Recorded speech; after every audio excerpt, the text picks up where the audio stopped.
നിർണായകമാവുന്നത് നമുക്ക് NK പ്രേമചന്ദ്രൻ നടത്തുന്ന ഒരു പ്രതികരണമാണ്. SDPI വോട്ട് തള്ളാതെയാണ് കൊല്ലത്തെ UDF സ്ഥാനാർത്ഥി രംഗത്ത് വന്നിരിക്കുന്നത്. കാരണം സംസ്ഥാനത്ത് UDF ആ വോട്ടുകൾ പൂർണ്ണമായും നിഷേധിക്കപ്പെട്ടതാണ്. SDPI പിന്തുണ തങ്ങൾക്ക് വേണ്ടെന്ന് നിലപാടെടുത്തതാണ്. പക്ഷേ പ്രേമചന്ദ്രൻ ആവർത്തിക്കുന്നു, തനിക്ക് SDPI അടക്കം ആ മണ്ഡലത്തിലെ ഒരു വോട്ടുകളും വേണ്ട എന്ന നിലപാടെടുക്കില്ല എന്നതാണ് NK പ്രേമചന്ദ്രൻ പറയുന്നത്. ആരുടെ വോട്ടും വേണ്ടെന്ന് പറയില്ല. CPM ന്യൂനപക്ഷ പ്രീണനത്തിന് ശ്രമിക്കുകയാണ്. താൻ BJPയിൽ പോകുമെന്ന പ്രചരണം ആശയ പാപ്പരത്വം കൊണ്ടാണെന്നും മോദിയോട് ആരാധനയുമില്ലെന്നുമാണ് NK പ്രേമചന്ദ്രൻ പ്രതികരിച്ചത്. ഇത്തവണ തന്റെ വിജയം ഉറപ്പാണെന്നും MK പ്രേമചന്ദ്രൻ പ്രതീക്ഷ വയ്ക്കുന്നു. എന്തായാലും ആദ്യം നമുക്ക് ആ പ്രേമചന്ദ്രന്റെ വാക്കുകളൊന്ന് കേൾക്കാം. സംസ്ഥാനത്ത് ഏറ്റവും ശക്തമായ പൊളിറ്റിക്കൽ മത്സരം നടക്കുന്ന മണ്ഡലങ്ങളിലൊന്നാണ് കൊല്ലം. MA ബേബിയെയും KN ബാലഗോപാലിനെയും ഇറക്കിയിട്ടും പിടിച്ചുകെട്ടാനാകാത്ത NK പ്രേമചന്ദ്രനെ പിടിച്ചുകെട്ടാൻ നടനും MLAയുമായ മുകേഷിനെയാണ് ഇത്തവണ ഇടതുപക്ഷം ഇറക്കുന്നത്. അപ്പോൾ ഹാട്രിക് തേക്കുക എന്ന ലക്ഷ്യത്തോടു കൂടിയാണ് NK പ്രേമചന്ദ്രൻ ഇത്തവണ മത്സരിക്കുന്നത്. ഇപ്പോൾ നമ്മളോടൊപ്പം ശ്രീ NK പ്രേമചന്ദ്രൻ ചേരുകയാണ്. ഇനി കൃത്യമായി 18 ദിവസമാണുള്ളത്. എന്താണ് ഇപ്പോഴത്തെ പ്രതീക്ഷ? ഞങ്ങൾ ഈ കഴിഞ്ഞ ഒരു മാസക്കാലത്തിലേറെയായി നിയോജക മണ്ഡലത്തിലുടനീളം വിവിധ ഘട്ടങ്ങളിലുള്ള പ്രചരണ പരിപാടികൾ പൂർത്തീകരിച്ച് മുന്നോട്ട് പോയിക്കൊണ്ടിരിക്കുകയാണ്. വളരെ ചിട്ടയായ സംഘടനാ പ്രവർത്തനത്തിലൂടെയാണ് UDFന്റെ പ്രവർത്തനങ്ങൾ മുന്നോട്ട് പോകുന്നത്. നല്ല ഭൂരിപക്ഷത്തോടുകൂടി തെരഞ്ഞെടുപ്പിൽ ജയിക്കാൻ കഴിയുമെന്നുള്ള ആത്മവിശ്വാസമാണ് സ്ഥാനാർത്ഥി എന്ന നിലയിൽ എനിക്കും UDFന് പൊതുവെയുമുള്ളത്. പ്രധാനമന്ത്രി നരേന്ദ്രമോദിയോട് ഒരു ആരാധനയോ അടുപ്പമോ ഒക്കെ സൂക്ഷിക്കുന്നുണ്ടോ? എനിക്ക് ഒരു ആരാധനയുമില്ല. പ്രധാനമന്ത്രി പാർലമെന്റ് അംഗം എന്ന ബന്ധത്തിനപ്പുറത്തേക്ക് ഒരു ആരാധനയും എന്നെ സംബന്ധിച്ചില്ല. അതിനിശ്ചിതമായിട്ടുള്ള വിമർശനവും എതിർപ്പും വിയോജിപ്പുമാണ് അദ്ദേഹത്തിന്റെ പ്രവർത്തന ശൈലിയോട് പൊതുവേ ഉള്ളത്. രാഷ്ട്രീയവും നയപരവുമായിട്ടുള്ള എതിർപ്പുണ്ട്. പ്രധാനമന്ത്രി പാർലമെന്റ് അംഗം എന്നുള്ള ബന്ധമുണ്ട്. അത് കണ്ടാൽ കടിച്ചു കീറണം, അല്ലെങ്കിൽ കണ്ടാൽ അന്യോന്യം ശത്രുതാ മനോഭാവത്തോടുകൂടി കാണണമെന്നുള്ളതല്ലല്ലോ അതിന്റെ അർത്ഥം. രാഷ്ട്രീയവും നയപരവുമായിട്ടുള്ള അതിശക്തമായിട്ടുള്ള വിയോജിപ്പുണ്ട്. അദ്ദേഹത്തിന്റെ രാഷ്ട്രീയത്തോട് വിയോജിപ്പുണ്ട്, പ്രവർത്തന ശൈലിയോട് വിയോജിപ്പുണ്ട്, എല്ലാ കാര്യങ്ങളോടുമുള്ള വിയോജിപ്പ് പരസ്യമായി പറയല്ലേ. പാർലമെന്റിനകത്ത് അദ്ദേഹം ഇരിക്കുമ്പോഴല്ലേ അദ്ദേഹത്തിന്റെ മുഖത്ത് നോക്കി അതിരൂക്ഷമായിട്ടുള്ള വിമർശനം ഉയർത്തുന്നത്.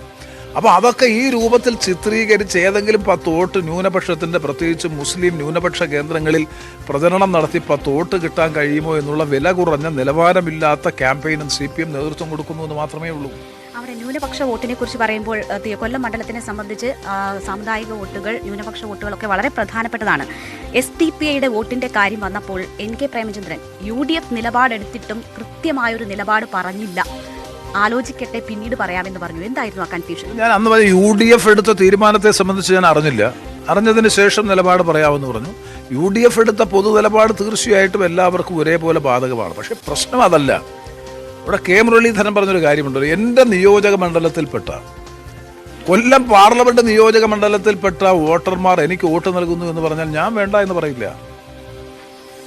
അവർക്ക് നരേന്ദ്രമോദി ഗവൺമെന്റിനെ അധികാരത്തിൽ നിന്ന് പുറത്താക്കാൻ ഒരു മതേതര ഗവൺമെന്റ് അധികാരത്തിൽ വരണമെന്ന് ആഗ്രഹമുള്ള വോട്ടർമാർ എനിക്ക് വോട്ട് ചെയ്യുന്നു എന്ന് പറഞ്ഞു കഴിഞ്ഞാൽ ഞാൻ പറയണോ? വേണ്ട, നിങ്ങൾ മതേതര മുന്നണിക്ക് വോട്ട് ചെയ്യണ്ട, നിങ്ങൾ വേറെ ഏതെങ്കിലും ശക്തിക്ക് വോട്ട് ചെയ്യണമെന്ന് പറയാൻ കഴിയില്ല. മതേതരത്വം എന്ന് പറയുമ്പോൾ തന്നെ ഭൂരിപക്ഷ വർഗീയതയും ന്യൂനപക്ഷ വർഗീയതയും ഒരുപോലെ എതിർക്കപ്പെടേണ്ടതാണെന്ന ഒരു നിലപാട്. അതാണ് പറഞ്ഞത്. SDPയോടുള്ള രാഷ്ട്രീയമായ വിയോജിപ്പുണ്ട്. അതാണല്ലോ UDFന്റെ തീരുമാനം. നിങ്ങൾ UDFന്റെ റെസൊല്യൂഷൻ, അത് ടെക്സ്റ്റ് റെസൊല്യൂഷൻ വളരെ കൃത്യമായിരുന്നു, സ്പെസിഫിക് ആയിരുന്നു. അത് വളരെ വ്യക്തമായി തന്നെ UDFന്റെ സംസ്ഥാന ചെയർമാൻ VD സതീശൻ, ബഹുമാനപ്പെട്ട പ്രതിപക്ഷ നേതാവ് വിശദീകരിച്ചിട്ടുണ്ട്. അതിനപ്പുറത്തേക്കൊന്നുമില്ല. ഞാൻ പറഞ്ഞത്, അതിനോട് അനുബന്ധമായി പറഞ്ഞത്, അവർ വോട്ട് ചെയ്യാൻ തീരുമാനിച്ചാൽ നിങ്ങളുടെ വോട്ട് നിങ്ങൾ ചെയ്താൽ ഞങ്ങൾ ബാലറ്റ് പേപ്പർ വാങ്ങി വലിച്ചു കീറി കളയുമെന്ന് പറയാൻ ആ രാഷ്ട്രീയ മൗഢ്യമൊന്നുമില്ല. അങ്ങനെ പറഞ്ഞില്ല എങ്കിൽ പോലും SDPI വോട്ട് വേണ്ട, ജയിക്കാൻ എന്ന് പറയാനുള്ള ആത്മവിശ്വാസം NK പ്രേമചന്ദ്രനില്ലേ? ഇത് ജയത്തിന്റെ മതേതര വോട്ടുകൾ ഏത് ഭാഗത്തു നിന്ന് വന്നാലും ഞങ്ങൾ സ്വീകരിക്കും. SDPI RSS പ്രവർത്തകരും SDPI പ്രവർത്തകരും എനിക്ക് വോട്ട് ചെയ്യണമെന്ന് അവരുടെ മനസ്സിൽ തീരുമാനിച്ച് വോട്ട് ചെയ്താൽ SDPIയുടേത് മതേതര വോട്ടാണെന്ന് താങ്കൾ? ഒരു വ്യക്തിയുടെ വോട്ടല്ലേ SDPI? അതാണല്ലോ ഞങ്ങൾ UDFന്റെ സംഘടനാപരം. അവരുടെ റെസൊല്യൂഷൻ നിങ്ങൾ ശ്രദ്ധിച്ചാൽ അറിയാം. സംഘടനാപരമായിട്ടല്ല, അല്ലാതെയാണ് അവർ സൂചിപ്പിക്കുന്നത്. കൃത്യമായി VD സതീശൻ അത് പറഞ്ഞിട്ടുണ്ട്. അതുകൊണ്ട് അതിനകത്ത് കുഴപ്പിക്കാൻ നിങ്ങൾ നോക്കണ്ട. അതാണ് ഞാൻ പറഞ്ഞത്. K മുരളീധരൻ പറഞ്ഞ വളരെ പ്രസക്തമായിട്ടുള്ള കാര്യമാണ്. നമ്മുടെ നിയോജക മണ്ഡലത്തിൽപ്പെട്ട ആൾക്കാർ ആർക്ക് വോട്ട് ചെയ്യുന്നു എന്നുള്ള അവർ തീരുമാനിക്കുന്നു, അവർ വോട്ട് ചെയ്യുന്നു. ആ വോട്ട് നിരാകരിക്കാൻ നിങ്ങൾക്ക് അവകാശമില്ല. അപ്പോൾ UDF നിലപാടെടുത്ത് പറഞ്ഞല്ലോ SDPIയുടെ വോട്ട് എനിക്ക് വേണ്ട എന്ന്. ഇപ്പോൾ താങ്കൾ അതിനെക്കുറിച്ചും അവെയറാണ്. അപ്പോൾ ഇപ്പോൾ NK പ്രേമചന്ദ്രൻ പറയുന്നുണ്ടോ SDPI വോട്ട് എനിക്കും വേണ്ട? ഇനി ഇതിൽ കൂടുതൽ വിശദീകരിക്കും. വളരെ ക്ലാരിറ്റിയോടുകൂടി ഞാൻ പറഞ്ഞല്ലോ അതിനപ്പുറത്തേക്ക് ഒരു വിശദീകരണത്തിൻ്റെ UDFന്റെ കൃത്യമായ നിലപാട് വന്നു. ആ നിലപാടിനോടനുബന്ധമായിട്ടൊരു സ്ഥാനാർത്ഥി എന്ന നിലയിൽ ഞാൻ ആവർത്തിച്ച് പറയുന്നു, നമുക്ക് ഒരു ലോക്സഭാ നിയോജക മണ്ഡലത്തിൽ മത്സരിക്കുമ്പോൾ വിവിധ ഇപ്പോൾ CPMന്റെ ഒരു വലിയ വിഭാഗം എനിക്ക് വോട്ട് ചെയ്യും. CPMനെ അതിനിശ്ചിതമായി വിമർശിക്കുന്നവരാണ് ഞങ്ങൾ. CPMന്റെ വോട്ട് വേണ്ട എന്ന് ഞാൻ പറയും, ഒരിക്കലും പറയില്ല. ഏറ്റവും കൂടുതൽ ഞങ്ങൾ മത്സരിക്കുന്നത് CPMുമായിട്ടാണല്ലോ. സത്യത്തിൽ SDPI മത്സരരംഗത്തില്ലല്ലോ. മത്സരിക്കുന്നത് CPMും RSPയും തമ്മിലാണ് യഥാർത്ഥത്തിൽ, അല്ലെങ്കിൽ UDFും LDFും തമ്മിലാണ് മത്സരിക്കുന്നത്. ഞാൻ പ്രതീക്ഷിക്കുന്നത് ഈ തെരഞ്ഞെടുപ്പ് ഏറ്റവും കൂടുതൽ വോട്ട് ചോർച്ച ഉണ്ടാകാൻ പോകുന്നത് CPMനാണ്. ഞങ്ങൾ പ്രതീക്ഷിക്കുന്നത് CPMന്റെ വോട്ടിലാണ്. കേരളത്തിലെ 20 ലോക്സഭാ നിയോജക മണ്ഡലത്തിലും ഗണ്യമായ തോതിൽ CPMന്റെ വോട്ട് ചോർച്ച ഉണ്ടാകാൻ പോകുന്നു. ഈ പാർട്ടിയുടെ പോക്കിൽ, നയവ്യതിയാനത്തിൽ, പാർട്ടിയുടെ പ്രവർത്തന ശൈലിയിലുള്ള അതിശക്തമായിട്ടുള്ള അമർഷം കൊണ്ട് അവർ വോട്ട് ചെയ്യാൻ വരുമ്പോൾ വേണ്ട, ഞങ്ങൾ ആ വോട്ട് നിങ്ങൾ വോട്ട് സ്വീകരിക്കാനും നിരാകരിക്കാനും നിങ്ങൾക്ക് അവകാശമില്ല.